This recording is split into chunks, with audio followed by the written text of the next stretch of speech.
Good evening and welcome to MetroFocus. I'm Jack Ford.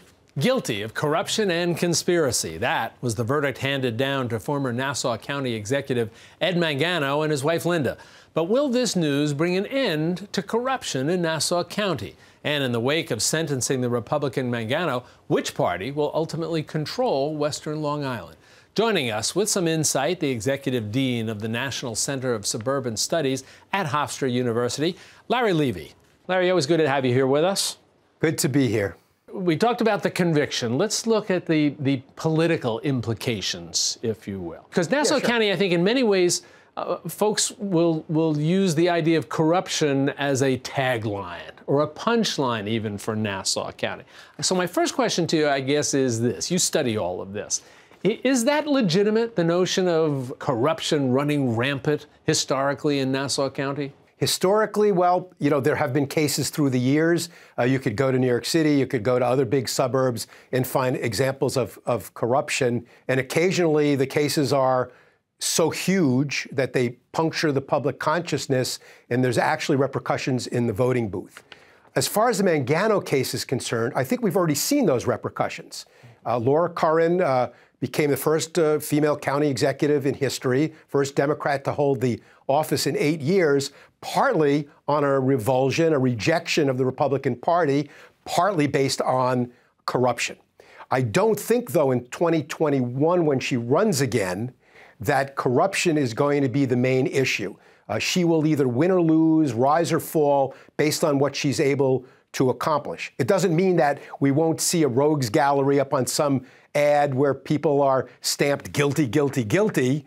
But I don't think that it's going to move voters in the way that actual, competency and vision and progress on problems that people care about. I'm curious, I've seen you talk about the character, if you will, of the suburban voters in your area out there and how they might be different from what we suspect they might be. What do you mean by that?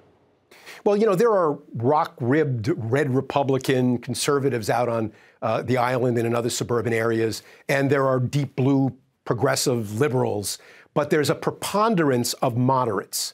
Moderate, independent, unaligned, people who vote on the person but not the party, and they will turn like a dime against even the people they voted for if they don't continue to deliver value and reflect their values. I think there's something reassuring about that, to tell you the truth. Now, I'm an independent, so I don't have a party allegiance here, but the notion, it almost sounds a little quaint. The notion of people who will vote based upon the character and the quality of the individual and hold them responsible. Well, the suburbs have 60% of the population, and nobody gets elected president, and no party controls Congress without carrying the suburbs. I mean, these are what I like to call the purple places. They're a blend of red and they're a blend of blue. And the party that builds a bridge from their base, either in the city for Democrats or in rural areas for Republicans, builds a bridge to the suburbs, are the ones who are going to win. And these are places where people are conservative, but not kind of in a revolutionary firebrand way, but more in an evolutionary way. They will eventually get around to embracing social change. They will tax themselves to death on discretionary social services and education. 100% of school budgets were passed last year in the highest tax place in the American planet. And that's astonishing to get it for is that astonishing, number. But again, it's because they are not anti-government, because they buy into a lot of the things that government provides them. They move to the suburbs for things that, when government is doing its job, it does well: education, policing, parks, and other amenities of suburban life. One of the reasons I think that suburbanites are as cautious is the relatively high rate of home ownership and small business ownership. It's higher in the suburbs than in the city. And so if you have that much of your life invested in your house and in your business, you're going to be real careful before you embrace some sort of change that may or may not affect that value. And I think you're going to see that come up we've seen that come up in a lot of areas. It's taken a long time, for instance, Jack, to get villages to embrace higher rise rental housing around train stations. But, most are not doing it, but many are finally doing it. What would you anticipate then looking forward? And you mentioned the notion of corruption probably will be looked at in some way. There'll be a light shine upon it in some way during the course of upcoming elections. But what do you think would be the more significant issues that the folks out on the island in your area, Nassau County, will be focusing on moving forward? Well, it's often said humorously, but the top 3 issues in Nassau County and many suburbs are taxes, taxes, and taxes.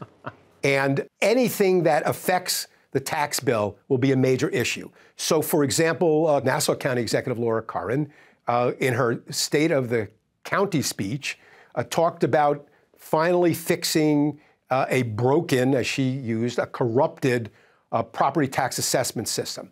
Now, this is a system of valuing property for tax purposes. And because nothing had been done to fix it over the last 8 years or 10 years, you have enormous disparities where relatively well-off homeowners are being subsidized by relatively poorer ones. And this is a political third rail, as we say. You know, politicians have not wanted to touch it, and that's one of the reasons they haven't done anything about it. And she's been taking a beating from the 48% of people whose taxes are going to go up, people who are not paying their fair share. And she has begun to tackle that, and this is an issue, one of the issues on which she's going to be judged. To the extent to which she can get people, even those who see their taxes go up, believe that she's gone about this courageously, competently, fairly, then she may be in a much better position to survive. At the same token, when she talks about assessment reform, she uses the word corruption, which I think that she is hoping to connect not just to a corrupted system because there haven't been changes, but to the corrupt officials who were part of it. And Mangano was the county executive during this period. So it's a really interesting political dance. Indeed, and it oftentimes is, as a matter of, as you know, doing what you do for a living. Larry, I appreciate you spending some time with us and giving us a better understanding of what's going on out there. We'll look forward to talking to you again as we continue down the line and move towards the next round of elections. Thanks for joining us. I look forward to it too. Thank you. You be well.